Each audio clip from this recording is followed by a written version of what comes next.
Welcome back to the channel, everybody. I hope you're having a fantastic day wherever you are. I certainly do appreciate you being here, and we're going to be checking out Starship Simulator. This is the tech demo. I saw the creator and the dev talking about this on IGN's YouTube page, and I thought this could be interesting, particularly this little bit here. Multiplayer. According to the dev, you can have, I think it's up to 8, or is it 4, or whatever it is. It doesn't really matter. And each one is assigned to a specific role that of their choosing. Engineer, captain, whatever. And you can also go as just a traveler and go check out the goings on, and the AI take over whatever isn't fulfilled by human players, basically. Now, I have checked this out this week, and I did do one training module, which I'm going to run through again for you anyway. So just that you get a view of what the game is about and how it works. So let's have a look. The engineering cold start sequence. So let's get into this. This is a Kickstarter. So if you go into Kickstarter and you just type in the name of the game, you can back this from £5, I believe. So for £5, you can help get this project started. Welcome to the Magellan-class Cold Start training module. My name is Ava. I'm the UN Space Fleet's AI voice assistant. In this module, we will review the correct procedure for starting up the ship's fusion reactor and then supplying power to the vessel. The ship is currently in a cold and dark state, so for your safety, I have taken the liberty of turning on your torch for you. To begin, follow the waypoints on your HUD to the lower floor of the reactor.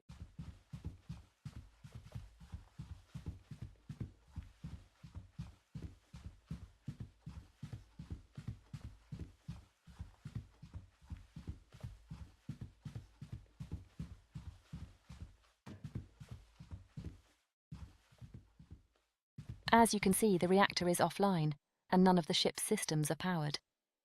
Our first task is to provide power to the engineering decks, so let's make our way to the start capacitor's room. Follow the waypoints on your HUD to the startup distributor.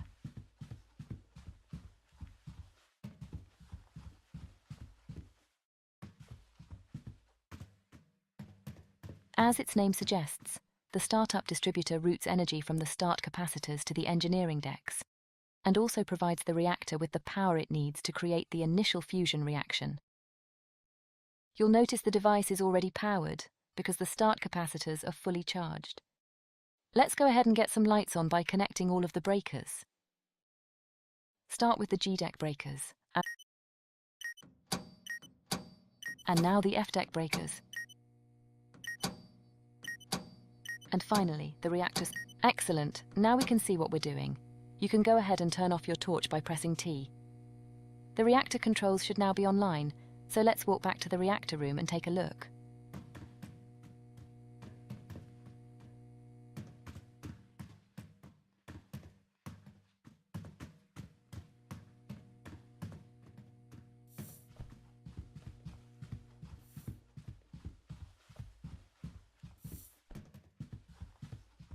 This console displays the reactor's vital information and provides you with full control over the reactor and its subsystems. On the left-hand side, we have the coolant section, which shows the liquid helium coolant flow and the condition of the magnetic field coils. On the right-hand side, we have the electrical section, which shows the reactor's main electrical bus, along with its input and output feeds. In the center, we have the reactor's main display, where we can control the fusion reaction itself. As you can see from all of these alarms, it would be impossible to initiate a stable fusion reaction under the current conditions, so let's fix that. The first thing we need to do is supply power to the reactor's internal bus, so go ahead and switch the reactor to startup mode. Great! Now that the reactor has power, we can activate the vacuum pump to start purging the confinement chamber. The chamber pressure should now be dropping. To sustain a fusion reaction, we need an internal pressure of less than 10 nanopascals. While we wait for the confinement chamber to reach its target pressure, let's take care of the reactor's fuel and coolant supplies. Exit the reactor room via the door behind you and follow the waypoints on your HUD to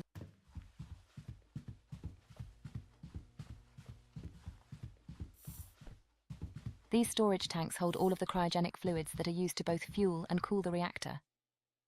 All 4 tanks are currently empty, so our first task is to begin the filling process. Let's start with the helium coolant. Head behind the storage tanks to access the helium cryocooler. The cryocoolers use a process called magnetic refrigeration to convert gas into a cryogenic fluid, before pumping it into the connected storage tank. Start up the helium cryocooler now by using the indicated control on its user interface. Excellent. Now if you turn around, you'll find the helium refill valve located on the back wall. These valves control the flow of gases harvested by the ship's gas collection hardware, which is located on the underside of the forward hull. Go ahead and open the helium supply valve now.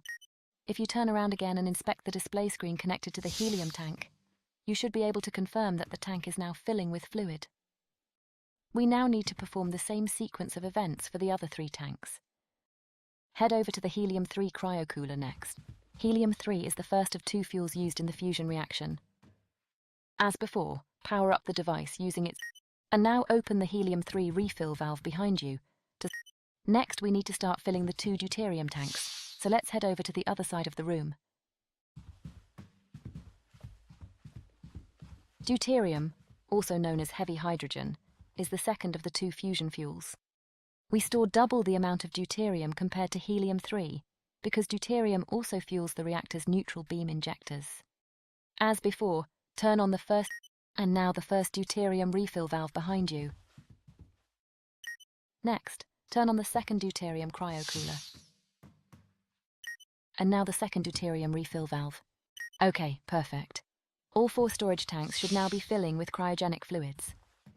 For our next task, we now need to engage the cryopumps in order to start supplying the reactor with everything it needs. Make your way around to the other side of the tanks and locate the deuterium tank outflow valve. Open the deuterium outflow valve to begin supplying fluid to its connected cryopump. Next, power on the pump itself using the button indicated on its user interface. Excellent. That's half of the fuel mix taken care of. Now head over to the helium-3 tank outflow valve so we can complete the fuel supply. As before, begin by opening the helium-3 outflow valve. And now engage the helium-3 cryopump.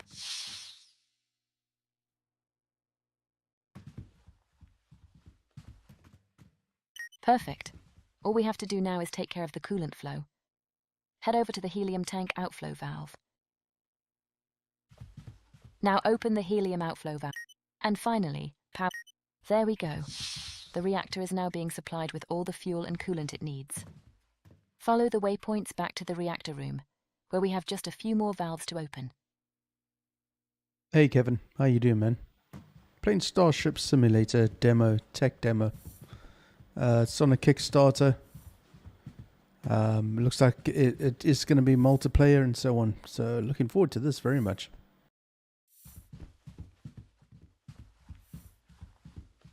To complete the coolant loop, open the helium inflow valve to start flowing coolant through the magnetic field coils. Now make your way around to the opposite side of the reactor to complete the... First, open the deuterium inflow valve. And now open the Okay, great. Let's head over to the reactor controls and take a look at the coolant display. As you can see, we now have coolant flowing into the reactor. This has begun the process of cooling down the magnetic field coils, which must reach temperatures below 20 Kelvin in order to become superconductive. Once the coils have reached their target temperature, you will be able to engage the magnetic field. Okay, the temperatures look good. You can now power up the field coils. With a solid vacuum established, the field coils powered up, and fuel flowing into the reactor, you are now free to initiate the fusion reaction. Everything right now is actually doing something. Numbers, everything's moving, things are happening. It's incredible. The developer did say that they went into absolute massive detail about the game. All the pipes, everything, all serve a purpose. Everything serves a purpose. Congratulations! You have now successfully started the fusion reactor. For safety, the reactor automatically starts up at only 10% of its rated power. This means high-voltage systems, such as the FTL drive, will be underpowered until you increase the reactor output. Let's resolve that now. Increase the power level to 100% using the indicated controls. You'll notice that you can increase the power beyond 100%, but doing so for an extended period will overheat the reactor, causing damage and forcing an uncontrolled shutdown. Okay, we now need to provide power to the rest of the ship. With the reactor now powering itself, you can go ahead and switch the internal bus mode from startup to supply. Perfect. If we now head around to the opposite side of the reactor output distributor should now be powered up. This device distributes the reactor's output to the ship's high-voltage systems, which are in fact the only systems powered directly by the reactor. The rest of the ship is powered by 48 individual battery arrays, which we now need to begin charging using the reactor's output. Go ahead and connect all 5 of the output breakers here.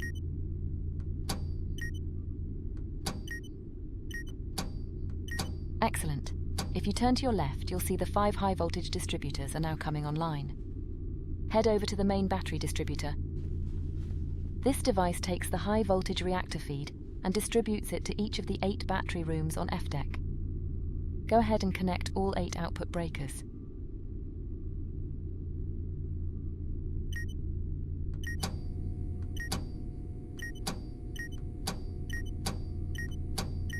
Perfect. The battery arrays should now be charging, but we should perform a visual inspection to make sure. Follow the waypoints on your HUD to port battery room 1.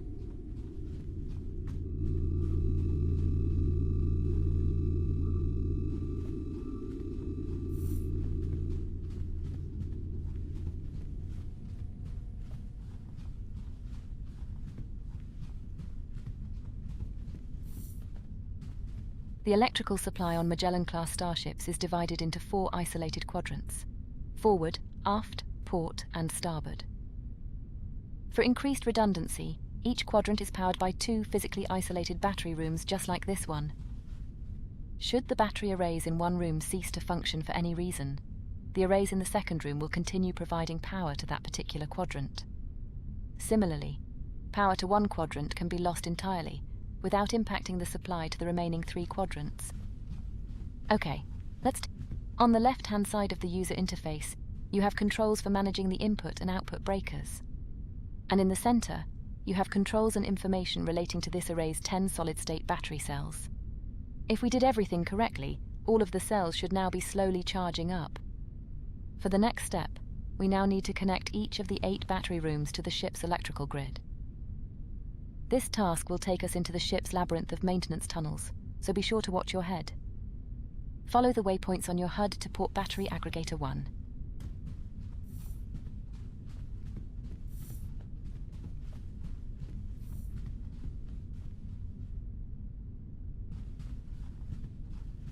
Each battery room has a corresponding battery aggregator, just like this one. These devices perform load balancing and also combine each room's 6 individual battery arrays into a single high-voltage feed. Go ahead and connect the output breaker now. Okay, 1 down and 7 more to go. Next, head over to port battery aggregator 2. As before, connect this aggregator's output breaker. That takes care of the port battery rooms. Let's make our way to the forward quadrant next.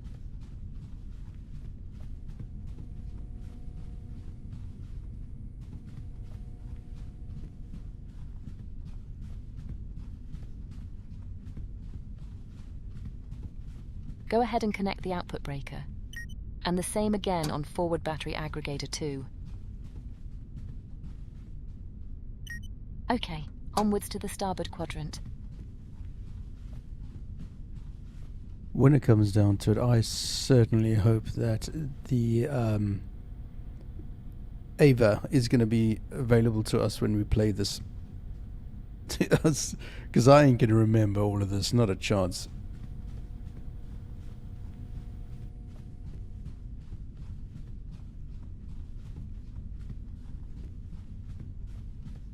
Same again. Connect the and the second starboard aggregator. Almost done. Just the aft quadrant to go.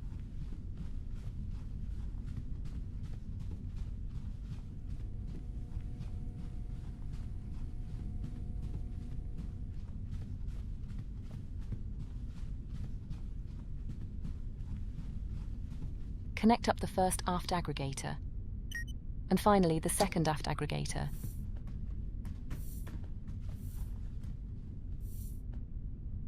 Okay, perfect.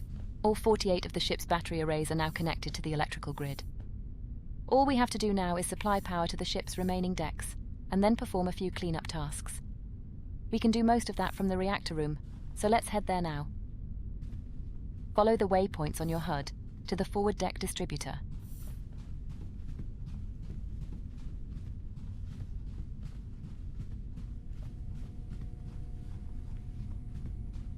I love the waypointers that have an arrow telling you which way.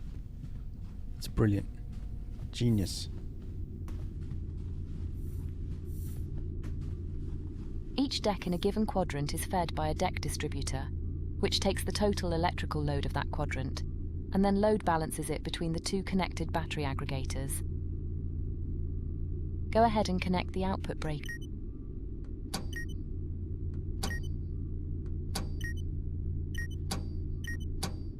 Okay, now head over to the starboard deck distributor and do the same.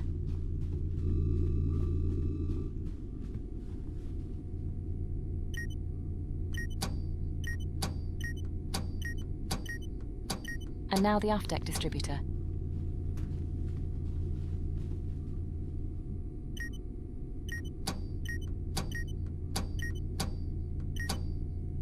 And finally, the port deck distributor.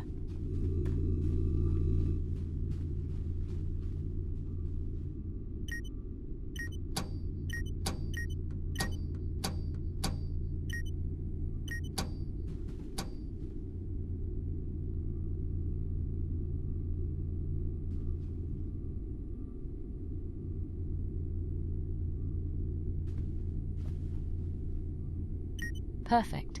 All quadrants on every deck now have power available from the ship's main battery arrays.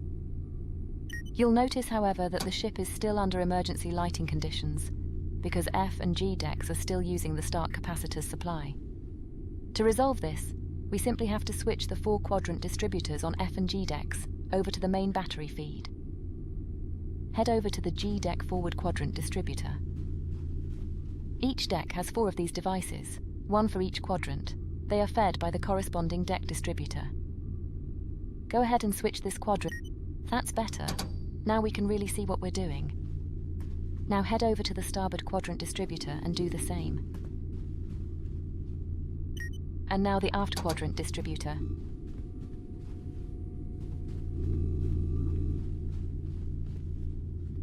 And finally, the port quadrant distributor. That's G deck taken care of. Let's do the same for F deck. Head upstairs to the F deck forward quadrant distributor.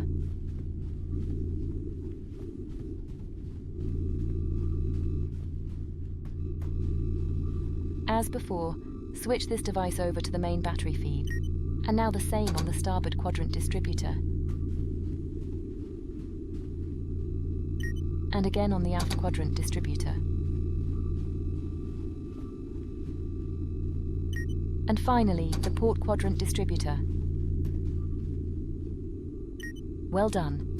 That's the main objectives of the cold start procedure complete. But we have one final bonus task to perform. Follow the waypoints on your HUD up to the bridge, and we'll make the ship flight ready.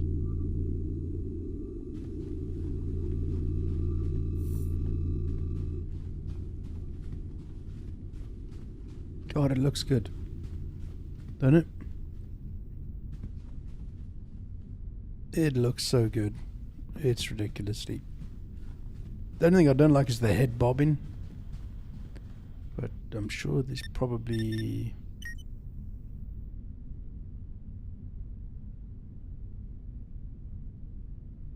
maybe.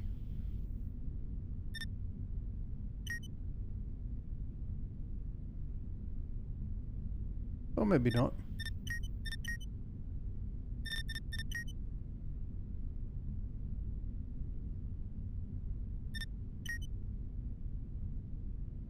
Maybe not. Maybe that'll come in time.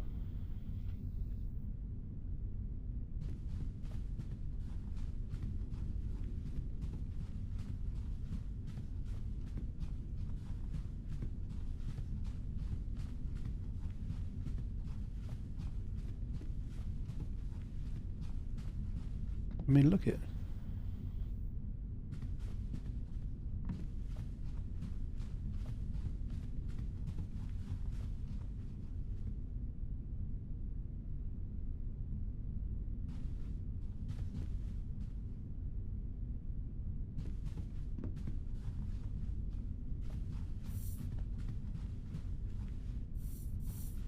I mean, the fact that you can go in.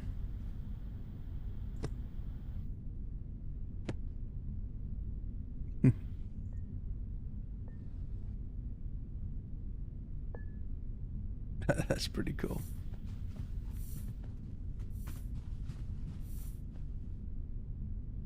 See, somebody dropped their plant.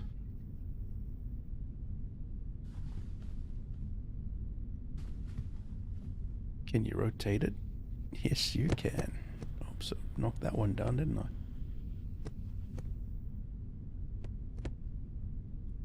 Damn it. So R to rotate upright again. Will it fit? Stay. R. Oh my god. Okay, let's bring it closer to us. R. A little further away. Stay. There we go. Cool. So I have, the dev said that everything in the spaceship actually works and has a,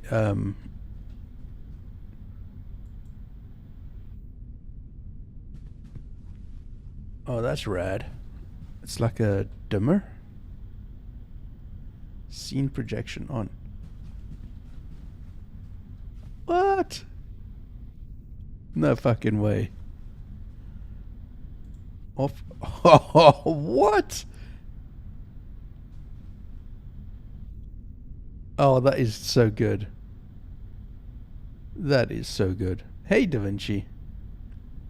Yeah, we're in space right now. We're just getting the spaceship fired up. So,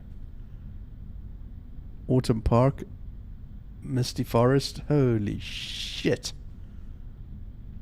How good is this? There you can see the mesh kind of thing, the little screens. That is just so good.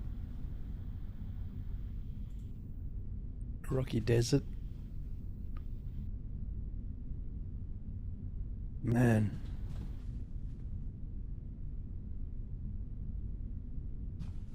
Shady Forest. That is so cool.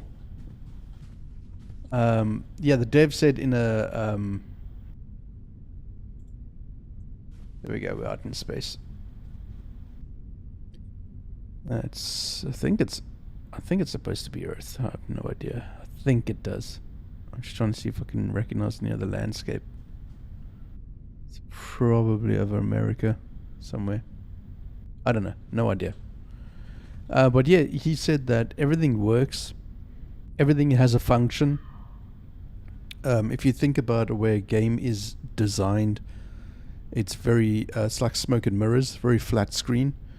As you walk into an area, it's then populated for you, right? So if you think that behind the wall there's nothing right now, difference is in this game, as you walk through, it's there.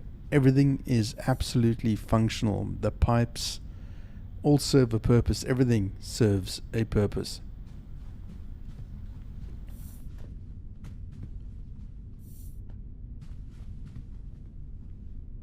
That's cool.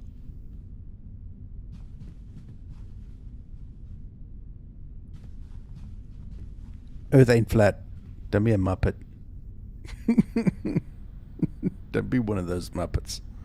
Those kind of muppets are not allowed here.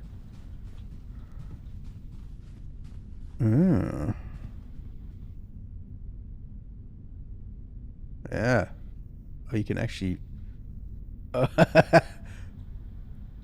Oh, look. Look. That's brilliant. Whee! Whee! Oh, that's excellent. Nice. What's in here? Whoa. Oh, is that an elevator? Oh, that's the armory. Cool. Oh, yeah. The lights and bridge systems are still turned off, so let's bring everything online. Head over to the ADEC distributor in the engineering alcove. Now go ahead and turn on the bridge lighting. And now power up the bridge systems. Okay, there we go. You have successfully started the fusion reactor, routed power to all of the ship's decks, and brought the bridge online into a flight-ready state. This concludes the Magellan-class cold start training module. Good luck, and I hope you'll join me again in future training modules.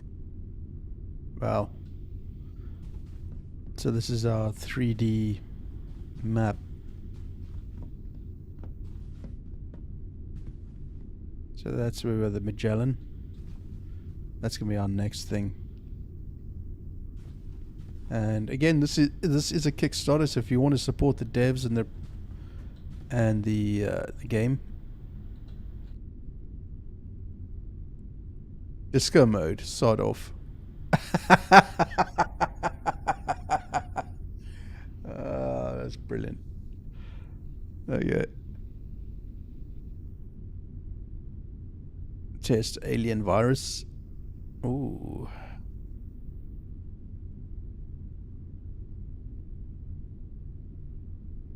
That's pretty cool. Emergency lighting. Nice. Very nice. Red alert. Okay. Yellow alert. Cool. And condition normal. Where we are. That's pretty cool. I like the disco. That's brilliant. Okay. That's excellent. Right.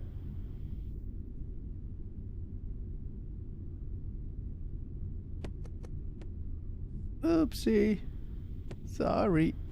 Oopsie. Sorry. Oopsie. Sorry. Oh god.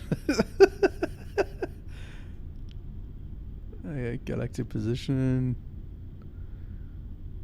Man, so so I think it's up to 8 multiplayer. I think I stand to be correct. I can't remember exactly, but you can assign yourself a position like an engineer, or I guess maybe scientist. I don't know enough. Work in progress. That's what that means. Cool.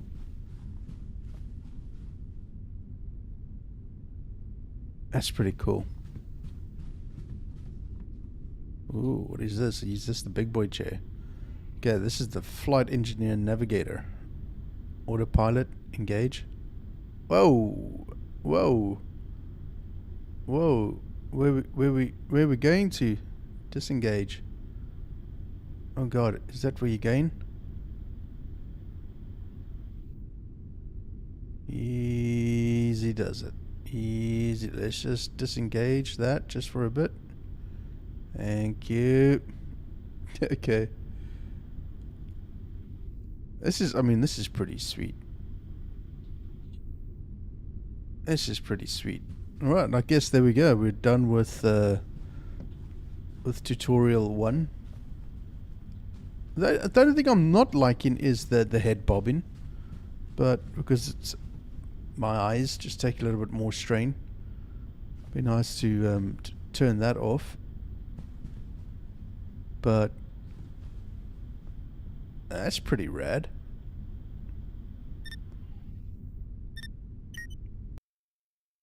So there's emergency teleport there. So multiplayer is up to how many? It is 8. Is it 8? So So I guess if you got friends, you can join a game. There's people actually playing it. Up to 16? Host a game? Up to 16 players? Wow. I sincerely hope this... You know, they were saying something... they needed like £85,000. They're at 260 odd thousand. So... That's pretty awesome. So you know about this then, Da Vinci? Okay, cool. Of course you do. Of course you do. That's pretty awesome. All right, training module number 2. Bridge, scanning and navigation. Here we go.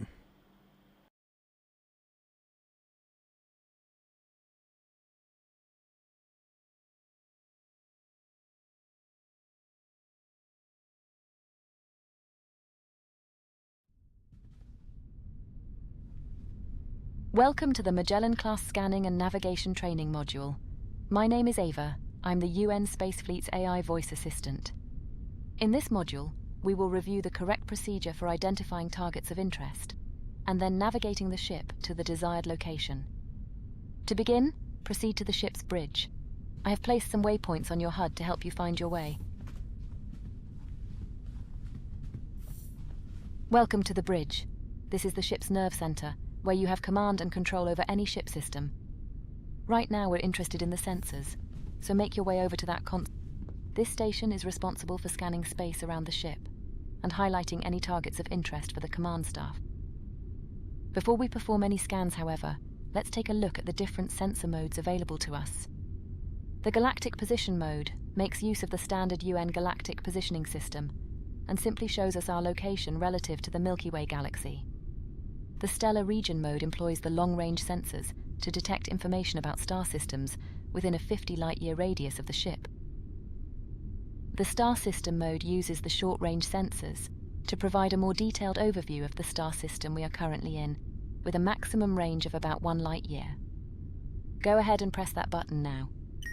The range controls allow you to fine-tune the display range of the sensors, which makes it easier to focus on particular objects of interest, or to gain a high-level overview of the current star system.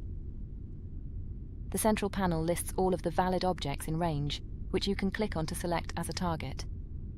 Go ahead and click a few different targets now.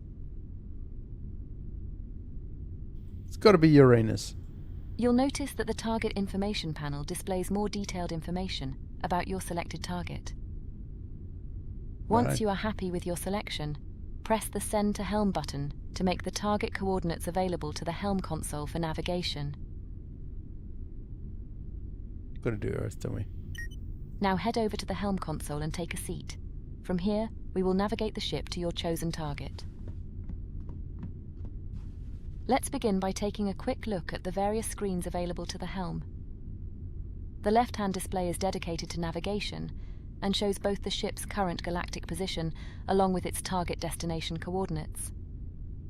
The central display deals with the flight controls themselves, including the FTL system, sublight engines, and reaction control thrusters. The right-hand screen features the autopilot controls, toggles for the 3D target indicators, and the ship's navigation lights. Okay, let's retrieve the target information from the sensors by pressing the Use Sensor Target button on the navigation panel. Your target coordinates should now be displayed in this box, which represents your current nav target.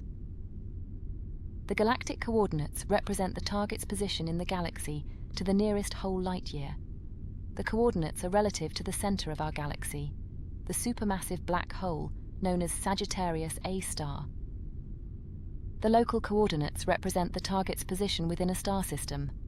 The coordinates are relative to the system's center of gravity, which is usually a star, or the barycenter in multi-star systems. While it is possible to fly the ship manually to any location in the galaxy, let's engage the autopilot for now. The ship will now automatically turn to face the current nav target, but you will need to manually engage the FTL system in order for us to get underway.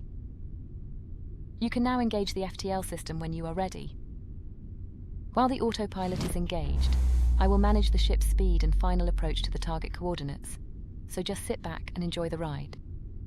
The FTL system works by compressing space ahead of the ship, and then expanding it behind. creating a bubble of warped space with the ship at its center. The compressed space amplifies the ship's current velocity by a factor of the FTL field strength, so the ship's sublight engines are still used to provide the required thrust. The maximum speed of the ship is therefore a combination of the FTL field strength and the thrust output of the sublight engines. For the Magellan class, this is approximately 300 light-years per hour.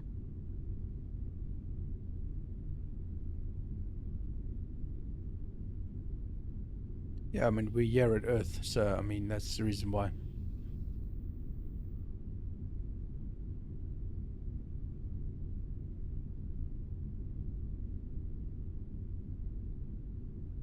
Okay, so let's choose a different planet then.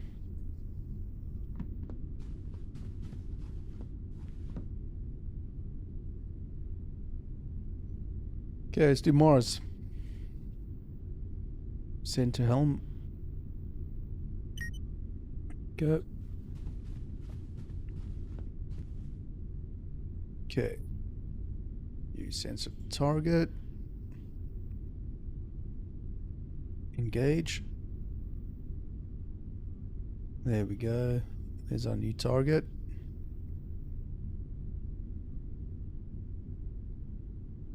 Got it. And engage FTL. Ooh, look at us, we're going, baby. Yeah. Wow. Holy shit.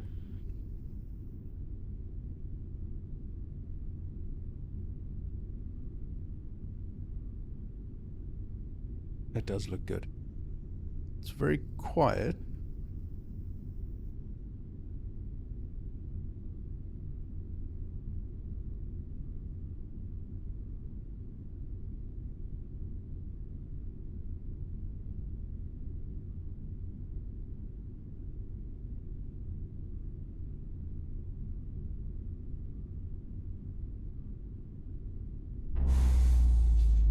Okay, it looks like we have arrived at the target coordinates. Now that we've seen what the ship can do over a relatively short distance, let's pick a target that's much further away. Alrighty. Head on over to the sensors console again and take a seat. This time we're going to use the long-range sensors. Go ahead and press the stellar region button. As before, you can use the display range buttons to increase or reduce the number of displayed objects, depending on your needs. If you click between a few of the objects in range, you'll notice that none of them have any detailed information yet. This is because a sensor scan is required. Let's take a closer look at our nearest neighbor. Click on Alpha Centauri and then click the Scan Target button. You'll notice that the Target Information panel now gives us a high-level overview of the targeted system, including important data points such as the extent of the habitable zone. This information can be used to determine if a star system is worth closer inspection. For example, if a planet exists in the habitable zone, you'll need to use the short-range sensors from within the system itself to determine if that planet can truly support life.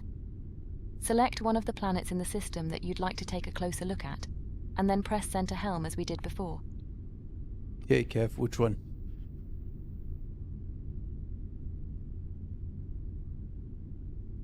Wolf 359.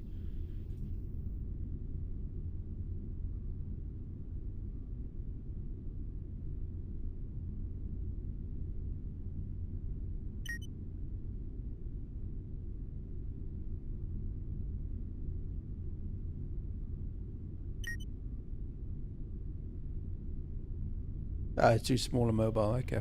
Don't matter. Now return to the helm console and take a seat once again. Press the Use Sensor Target button again on the navigation panel. Now engage the autopilot again to orient the ship. And now, engage the FTL system so we can get underway. 7.35 light years. Our previous journey was merely interplanetary, but we're now leaving the Sol system behind and entering interstellar space. The Milky Way galaxy is a vast and mysterious place, where even light takes over 4 years to reach our nearest stellar neighbor. Thanks to recent breakthroughs in FTL technology, however, we can now make that same journey in around 1 minute.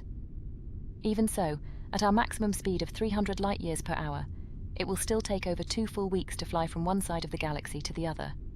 That's a distance in excess of 100,000 light-years. Wow. Our galaxy contains hundreds of billions of star systems that are waiting to be explored, in addition to countless other stellar phenomena that we don't even have names for yet. This ship and her crew are tasked with exploring distant new worlds, seeking out new life in all of its diversity, and making peaceful first contact with any intelligent species that are encountered along the way. The galaxy can also be a dangerous and unforgiving place, so as we tread cautiously into the unknown, we should remain mindful of any potential dangers lurking in the dark.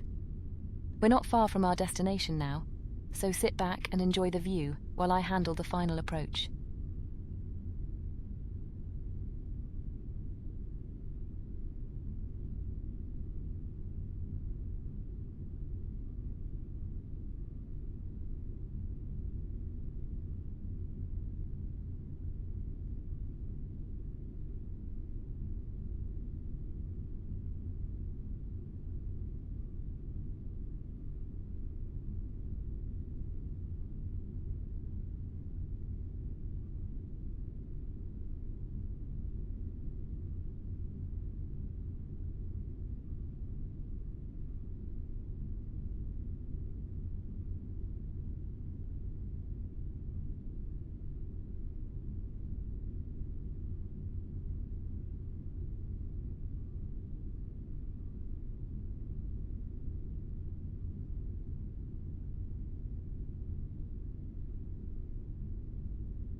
Okay, here we are.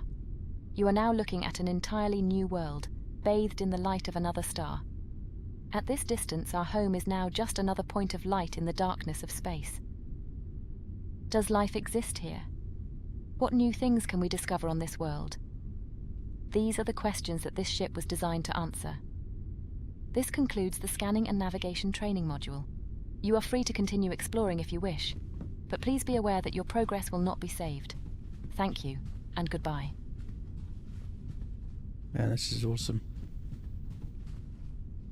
I wonder how far along in the project they are in making this actually complete.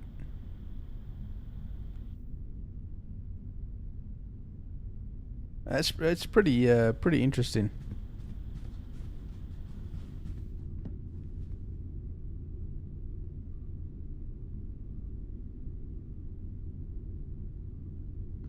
Man, that's pretty rad. Yeah, I mean the light and everything. That's pretty intense.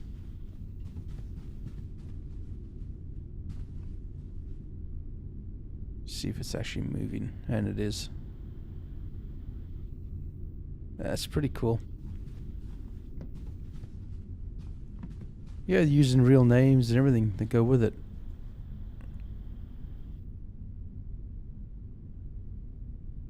Wow. Okay, well, that's the end of the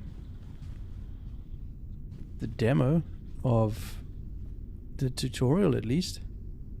Question is,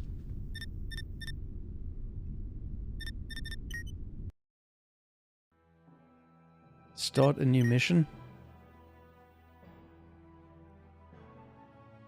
Full crew, flight ready, launch mission. What is it? First launch in 2261, the Magellan class is renowned for being the first vessel that was designed and built specifically for deep space exploration. Okay, so basically what we're doing now, what we were doing, just exploring the different stars. Yeah, that is pretty cool. I like the fact that they, that's Africa. I know that because I used to live in Israel. Oh yeah. Somewhere down there's home. Somewhere down there. Over there somewhere. But anyway, yeah, I do like, I don't like the head bobbing thing, but I'm sure that'll become, it can get changed as and when. but the graphics are looking good. It's really smooth. I'm looking forward to when this does become available. And of course, it is using the Unreal Engine as well, 5. So kudos to them for using that, and it clearly shows. Yeah, again, it's a Kickstarter, so if you want to support them, you certainly can do so from as little as £5. So £5. So if you want to help them out, you know where to go. Go to Kickstarter.com or whatever, and just and everything. You just had a look at their website. Nice. Dan Govia, that's the guy's name. Yeah.